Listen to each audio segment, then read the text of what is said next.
ఉపరాష్ట్రపతి ధన్ఖడ్ వచ్చేటప్పటికి supreme court lawyer ఆయన ఇంతకుముందు.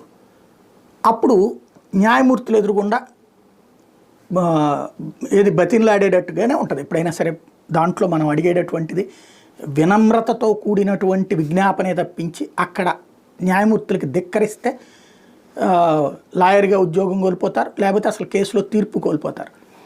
అదే ఇప్పుడు ఆయన రాజ్యాంగబద్ధమైన పదవిలోకి వచ్చారు, ఉపరాష్ట్రపతి పదవిలోకి వచ్చారు.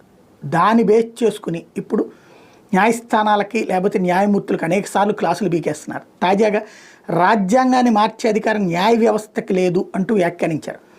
జాతీయవాదం అతిపెద్ద మతం, అందులో రాజకీయాలు ఉండకూడదన్నారు. రాజ్యాంగంలో మార్పులు చేసే హక్కు పార్లమెంట్కి మాత్రం ఉంది, మరి ఎవ్వరికీ కాదు, న్యాయ వ్యవస్థకు కూడా లేదని తేల్చి చెప్పారు. నిర్వచనం చేయాల్సిన అవసరం ఉంటే సుప్రీంకోర్టు దాని మీద తన అభిప్రాయాన్ని తెలియజేయచ్చు. కొన్ని సందర్భాల్లో రాష్ట్ర శాసనసభలకు రాజ్యాంగంలో మార్పులు చేసే అధికారం కూడా ఉంటుంది.